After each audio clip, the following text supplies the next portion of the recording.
प्रणाम, नमस्कार, पेलाग। आज के इस शॉर्ट व्लॉग में हम आपको लेके जा रहे हैं नेशनल जूलॉजिकल पार्क। सुबह हम पूरे परिवार के साथ दशरथपुरी मेट्रो स्टेशन से निकल पड़ते हैं। पूरी मेट्रो में सबका ध्यान बस बाबू की तरफ ही था। सुप्रीम कोर्ट मेट्रो स्टेशन से हम गेट नंबर 4 से एग्जिट लेते हैं और अपने अपने लिए ऑटो बुक करने लगते हैं, जिसमें से एक ऑटो जल्दी आ जाता है और 4 लोग उसमें चले जाते हैं। हमारा ऑटो आने तक बाबू बस स्टॉप पर मस्ती करने में लग जाता है और फिर हमारा ऑटो भी आ जाता है। फिर हम भी पहुंच जाते हैं नेशनल जूलॉजिकल पार्क। 10 रुपए में हम अपने बैग्स जमा करवा देते हैं और फिर हम लग जाते हैं अपनी एंट्रेंस की लाइन में। अंदर एंट्री करने के साथ ही हमको कुछ दूर में काला हंस यानी ब्लैक स्वान दिखाई देता है।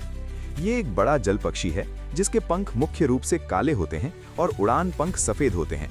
इसकी चोंच चमकदार लाल रंग की होती है और हमें दिखाई देता है बार्किंग डियर, जिसे इंडियन मुंज कैट भी कहते हैं। साउथ और साउथ ईस्ट एशिया का नेटिव यानी मूल निवासी डियर स्पीशीज है। इसको बार्किंग डियर इसलिए कहते हैं क्योंकि जब इसको खतरा महसूस होता है तो ये डॉग की तरह बार्क यानी भौंकता है, अलार्म कॉल के रूप में। आगे हमें दिखाई देते हैं पेंटेड स्टोक। ये इंडिया और साउथ ईस्ट एशिया के वेटलैंड्स जैसे मार्शेस और खेत यानी फील्ड्स में पाया जाता है। इसके लेग्स जनरली पिंकिश होते हैं और इसकी बॉडी का कलर ग्रेइश या वाइट होता है विद ब्लैक विंग्स। और फिर हमें दिखाई देता है लायन टेल्ड मकाक। ये मंकीज इंडिया के वेस्टर्न घाट्स के एंडेमिक हैं।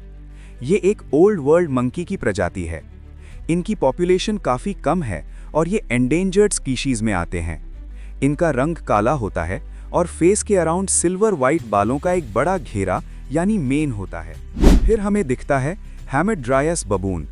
ये एक पुराने ज़माने का मंकी है जो मोस्टली इथियोपिया, सोमालिया और अरेबिया के ड्राई एरियाज में मिलता है। ये बबून्स, जिसे सेक्रेड बबून भी कहते हैं, कॉम्प्लेक्स सोशल स्ट्रक्चर्स में रहते हैं। फिर हमें दिखते हैं बॉनेट मकाक। साउथ इंडिया का एक एंडेमिक मंकी स्पीशीज है जिसे जाती भी कहते हैं। इसके सर पर कैप जैसा बालों का वर्ल होता है और ये इंसानी बस्तियों के पास रहते हैं।